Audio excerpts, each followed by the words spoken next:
Hello दोस्तों, स्वागत है आप लोगों का मेरे चैनल के ऊपर। आईपीओ लिस्टिंग के बाद एलआईसी की आईपीओ लिस्टिंग के बाद कंपनी ने पहली बार जो है वो अपना रिजल्ट डिक्लेयर किया है। तो रिव्यू करते हैं कंपनी के रिजल्ट को कि कैसा रिजल्ट आया है और आगे अब अपन लोगों को क्या करना है। कंपनी के स्टॉक को होल्ड करना है, सेल करना है या एवरेज करना है। LIC Q4 result, net profit drop 17% to ₹2409 crore.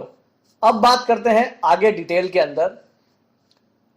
Net profit of ₹2409 crore for the quarter ending March 2022 मार्च के अंदर जो कंपनी ने प्रॉफिट डिक्लेयर किया है वो है 2409 करोड़ का, जो कि 17.41% मतलब 17.41% लोअर है कंपेयर टू पिछले साल इस क्वार्टर में जो कंपनी ने डिक्लेयर किया था उसके मुकाबले। पिछले साल इस क्वार्टर में कंपनी ने जो डिक्लेयर किया था वो किया था 2917 करोड़ का।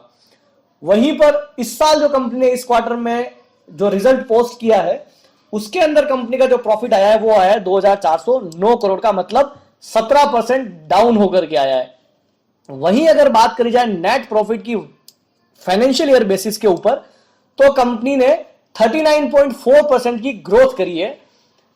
The company net profit for the entire fiscal was reported as ₹4043.1 crore, which was 39.4% higher as compared to ₹2900.56 crore in FY21। मतलब FY21 के अंदर कंपनी ने 2900 करोड़ का प्रॉफिट डिक्लेयर किया था और वहीं फाइनेंशियल ईयर 2022 के अंदर कंपनी ने 4043 करोड़ का जो है वो प्रॉफिट जो है वो डिक्लेयर किया है। तो अगर आप फाइनेंशियल बेसिस पर देखेंगे तो कंपनी ने ग्रोथ करी है, लेकिन अगर quarter to quarter Y basis पर अगर आप देखेंगे तो कंपनी के जो प्रॉफिट्स है उसके अंदर गिरावट आई है। अब बात करते हैं क्वार्टर 4 की। तो क्वार्टर 4 के अंदर जो रेवेन्यू आया है कंपनी का वो क्वार्टर 4 के FY22 के क्वार्टर 4 का जो रेवेन्यू आया है वो आया है 2,11,471 करोड़ का, जो कि पिछले साल इसी क्वार्टर का जो रेवेन्यू था वो था 1,89,176 करोड़ का और उसमें 11.64% की ग्रोथ है। वहीं अगर बात करी जाए कंपनी ने कितना डिविडेंड डिक्लेयर किया है तो कंपनी ने प्रति शेयर ₹1.50 का डिविडेंड जो है वो डिक्लेयर किया है। अब अगली बात करते हैं अपन जो प्रीमियम आया है।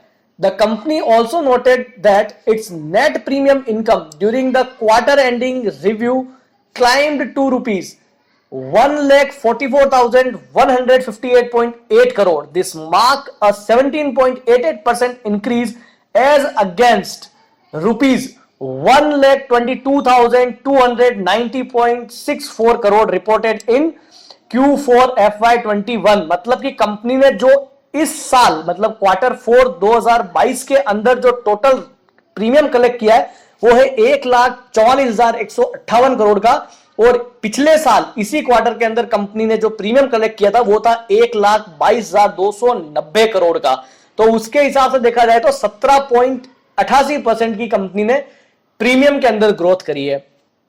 अब प्रीमियम का जो बाइफिकेशन है अगर हम उसे देखें तो उसके अंदर इन्होंने बताया है कि जो फर्स्ट ईयर प्रीमियम है वो आया है कंपनी के पास 14,663 करोड़ का, जो वाई बेसिस पर 32.65% की ग्रोथ के साथ आया है। वहीं अगर रिन्यूअल प्रीमियम की बात करी जाए तो उसके अंदर 5.37% का ग्रोथ है, और जो टोटल प्रीमियम आया है वो आया है 71,472 करोड़ का। और वहीं अगर सिंगल प्रीमियम की बात करी जाए तो उसमें भी ग्रोथ देखने को मिली है और अमाउंट जो है वो है 58,250 करोड़ का। तो ये पर्टिकुलर जो अमाउंट जो है वो टोटल प्रीमियम का अमाउंट है कि पूरे साल में कंपनी ने जो प्रीमियम अर्न किया है वो किस किस रूप में उसको मिला है। अब बात करेंगे हम दोस्तों कि कंपनी का जो शेयर है वो किस तरीके से परफॉर्म कर रहा है। रिजल्ट आने के बाद जो कंपनी का शेयर है उसने थोड़ी सी चाल जो है वो दिखाई है, और प्रेजेंट जो सीएमपी चल रही है वो चल रही है ₹837.75।